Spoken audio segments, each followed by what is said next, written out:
know this was a two-parter.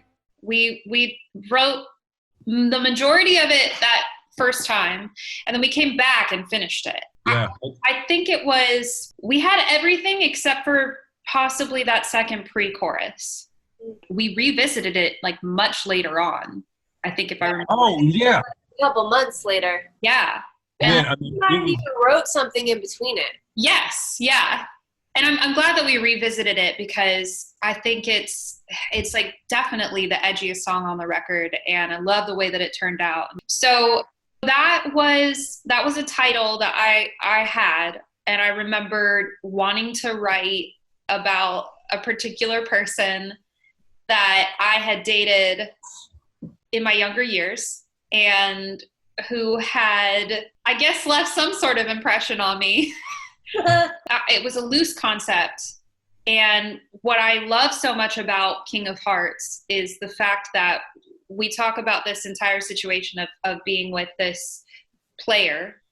And the thing that has the best twist to me is the fact that I take responsibility for it because I knew what I was getting myself into.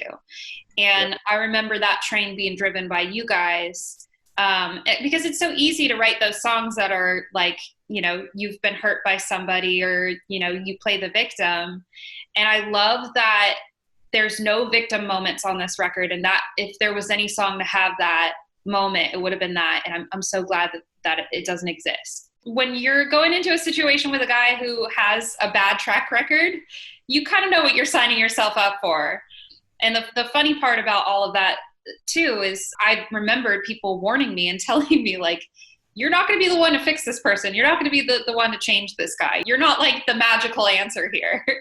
And, you know, that's also like an ego thing too, you know, and I just love that in the end, ultimately saying like, I should have known better. I did know better. Yeah. And that was so much of you guys turning it around in, you know, just conceptually. You know, Davis, you get so much credit for that cool guitar part, the dun dun dun dun dun dun dun dun. Part that I tried to kill off. Yeah, that he tried to kill, but it was so hooky. I mean, like, yes, he did. I just like, yeah. Everyone was like, no. Yeah, man, listening to it now, it is a much needed spot. Like it's so unique in how it's done. That was the hardest production song. That one didn't come easy. It doesn't feel like it's like massively different though from the demo. So like what was the process for going from the demo to the master? Why was that so hard? Because I don't think that I felt like it was cool enough. Yeah. Because that was the funny part. The guy with the mustache. that was the part that was like so funny about like fighting about that guitar hook. Is because I was like, it's not like somebody else played it and I'm like, my ego is standing in the way. I'm like, I played it. I don't think it's that cool. So it was just a fight between like allowing me to like, I guess, trust everyone else in the process and be like, you know what, if everybody thinks that's hooky, and it's really JR, when JR hopped on board, I was like, I'm never going to question JR.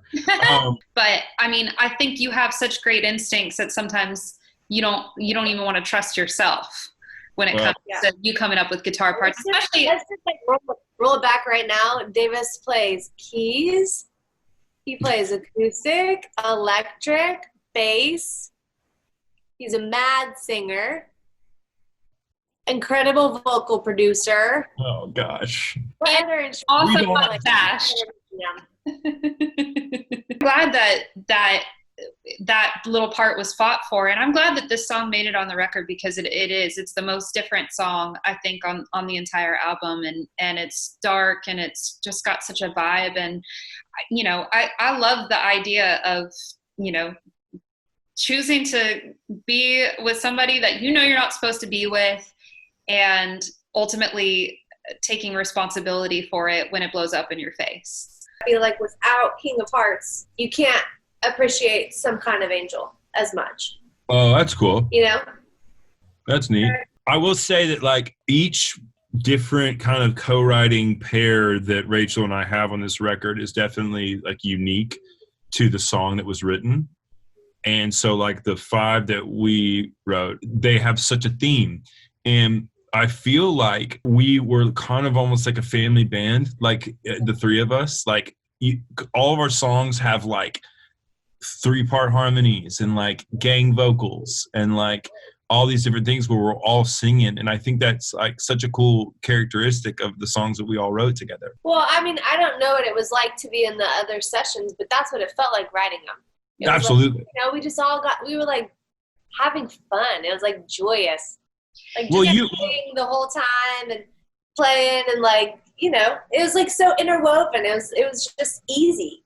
First off, you guys always gave me such a safe space, right? And to be able to go in just from the get-go and tell you these stories of these situations that I've been in, and for you guys to be so open and understanding and figure out just creative ways to turn them into something beautiful, into these songs.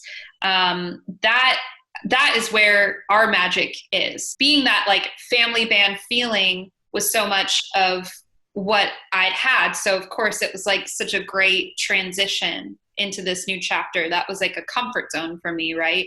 I think that the reason why we have so many songs together on this album is because we have something special and unique together. And I trust you guys, like implicitly.